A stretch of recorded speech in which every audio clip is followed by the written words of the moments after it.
An ant is pretty stupid. It doesn't have much of a brain, no will, no plan. And yet many ants together are smart. An ant colony can construct complex structures. Some colonies keep farms of fungi, others take care of cattle. They can wage war or defend themselves. How is this possible? How can a bunch of stupid things do smart things together?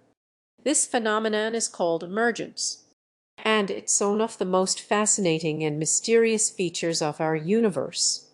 In a nutshell, it describes small things forming bigger things that have different properties than the sum of their parts. Emergence is complexity arising from simplicity, and emergence is everywhere. Water has vastly different properties to the molecules that make it up, like the concept of wetness. Take wet fabric. If you zoom in far enough, there is no wetness. There are just molecules sitting in the spaces between the atoms of the cloth. Wetness is an emerging property of water, something new only created by a lot of individual interactions between water molecules. And this is sort of it. Many things interact under a certain set of rules, creating something above and beyond themselves. It turns out that more is different. This different property is itself a new thing, and that new thing can couple with other new things to repeat the process. You can imagine this as layers stacked upon each other, every layer made from more complex parts. Atoms form molecules. Molecules form proteins. Proteins make up cells. Cells make up organs. Organs form individuals. Individuals form societies. But how can something be more than the sum of its parts? How do ants form the sort of cloudy entity that is a colony? By following a rule set that produces order through cause. For example, let's look at how an ant colony distributes jobs. Let's assume that a colony should have 25 workers, 25 caretakers, 25 soldiers, and 25 gatherers. Ants communicate their current job via chemicals.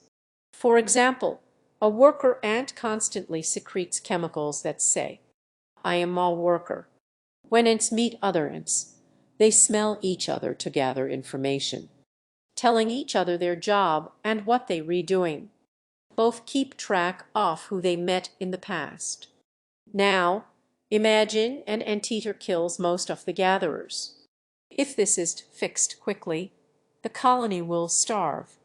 Many worker ants need to switch jobs. But how do you tell this to thousands of them? Simple. You don't. Our worker ant will still meet and smell other ants, but it will encounter almost no gatherers at all. It counts too few gatherers until it reaches a critical point, and then it changes its job. The worker becomes a gatherer. Other ants will do the same until after a while there were enough gatherers again. The balance is restored all by itself. The actions and interactions of an individual are random. You can't plan which ant will encounter which other ant. But the simple set of rules is so elegant that a colony's many operations emerge as a consequence. On an even more fundamental level, hundreds of millions of complicated molecules interact to maintain a robust and amazing structure. A being with vastly different properties than the sum of its dead parts emerges. The smallest unit of life, a cell. We still don't have a clear definition of what living things are. We just know they emerge from things that are not alive. Cells combine and cooperate. They specialize and respond to one another. And over time, we develop into complex organisms with remarkable capacities. Your arms and legs and heart are an incredibly complex and complicated system, made of trillions of individual stupid things. And yet we breathe, digest, and watch YouTube videos. How do your cells know what to do? Think of the pacemaker cells in your heart. Billions of them need to send out an impulse just at the right moment to collectively create a heartbeat. Some cells exchange chemical information with their neighbor cells to see what they re up to and then decide what to do. If it's among a lot of cells that are working on the same task, it will start working on that task as well and sync up with them. There is no mastermind giving commands, just single units communicating with their neighbors and acting according to the feedback they get. What about our most important part? What is the thing that asks these kinds of questions? Is our consciousness, then, an emergent property of the cells in our brain? An emergent properties out the our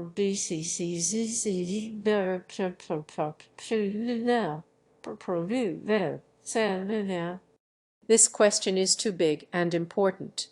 It deserves a video of its own. Some things that emerge are hard to define. You can't touch an ant colony, only its parts. It has neither brain nor face nor body, and yet the colony interacts with the world. Just like colonies emerge from ants, things emerge from humans, like nations. What actually is a nation? Is it its population? Is it its institutions? Its symbols like its flag, colors, or anthems? The physical things it makes like cities? The territory it occupies? All of these things are fluid. These things are fluid.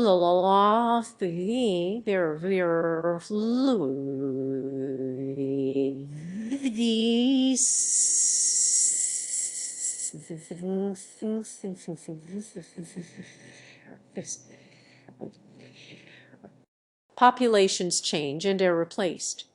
Institutions come and go. Cities can be constructed and abandoned. Orders have changed all the time for most of history, and symbols get replaced by new symbols. A nation has no face, no brain, no body.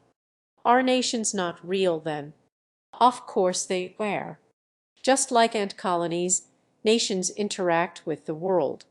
They can change landscapes, wage wars, grow or decline, and they can stop existing. But they only exist because of a lot of humans interacting with each other. But not just nations. All the complex structures that surround us emerge from this. Even if we don't intend to, we are constantly creating. Communities, companies, cities, societies. All of these things are entities that have fundamentally different properties and abilities than the pretty stupid apes they emerged from. We don't know why any of this happens. We just observe it, and it seems to be a fundamental property of our universe. It may be the most beautiful and wondrous property of our universe. Woo, Devinus Project, come.